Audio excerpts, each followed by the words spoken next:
a deux raisons qui expliquent pourquoi tant d'acteurs de la région ou du monde se sont impliqués dans la guerre syrienne. Alors, d'un côté, il y a la position géographique ou géopolitique de la Syrie. L'Irak voisin était déjà en guerre depuis l'invasion américaine en 2003 et l'occupation américaine et puis les différentes formes de conflits armés que l'Irak a connues.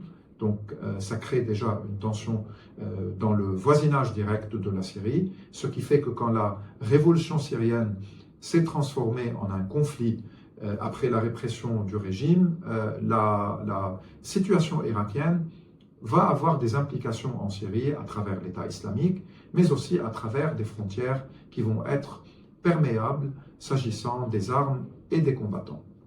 La deuxième raison, c'est que le régime syrien a des alliés qui étaient déterminés à le sauver. L'Iran, d'un côté, qui a mobilisé ses alliés et ses milices qui agissaient pour préserver ses intérêts et pour préserver ce qu'on appelait l'axe Damas, Bagdad, Téhéran. Donc c'est un axe qui à la fois réunit les Iraniens, leurs alliés milices irakiennes, le régime syrien et puis le Hezbollah libanais, permettant une profondeur stratégique à l'Iran. Donc pour l'Iran, il était nécessaire de sauver le régime Assad. Et puis il y a la Russie. La Russie cherchait à montrer qu'elle est de retour sur la scène internationale, qu'elle ne va pas accepter, après le scénario libyen, c'est-à-dire la chute du régime libyen qui était son allié en 2011, la Russie a voulu montrer qu'il n'est pas question de renverser un régime sans négocier avec Moscou l'après. Donc les Russes aussi se sont engagés pour soutenir le régime Assad. Il est leur allié depuis les années de l'Union soviétique. L'Église orthodoxe russe a considéré qu'il fallait intervenir aussi sous, disons, le prétexte de préserver la minorité chrétienne orthodoxe syrienne. Et puis, la Syrie est un client important au niveau de l'armement russe. Et surtout, il y a des bases militaires maritimes russes qui sont les seules pour Moscou au niveau de la Méditerranée. Donc, ils ont décidé d'intervenir pour préserver leurs intérêts dans ce pays. La Turquie a décidé de son côté d'intervenir également, puisque les Turcs étaient dans la crainte de voir les Kurdes imposer une autonomie dans le nord-est syrien, étant donné qu'en Turquie même, il y a aussi une minorité kurde militante et que dans toute la région, il y a une question kurde.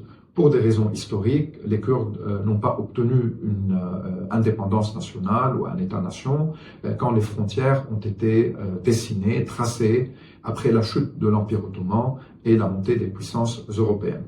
Donc, l'acteur turc s'est également ajouté à ce conflit. Et puis, vous avez les monarchies du Golfe qui ont décidé de s'impliquer, l'Arabie saoudite pendant un moment, le Qatar pendant un moment, parce qu'ils voulaient contrer l'Iran. Et c'était une guerre par proxy, comme on dit, par des acteurs qui sont soutenus de chaque côté par un État de la région.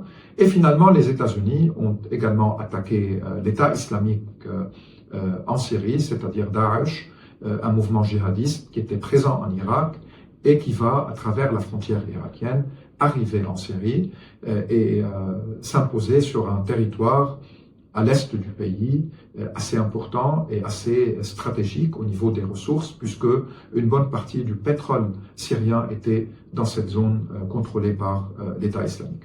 Donc cela fait que la Syrie est devenue un théâtre, un laboratoire même, des interventions régionales, internationales, et la société syrienne s'est faite écraser d'ailleurs sous le poids de toutes ces interventions et sous le poids de la dictature assadienne et de ses pratiques criminelles, puisque le droit international a été violé à tous les niveaux, que ce soit les conventions de Genève, la question de la torture, des sièges et de tout ce qui constitue des crimes de guerre et parfois des crimes contre l'humanité.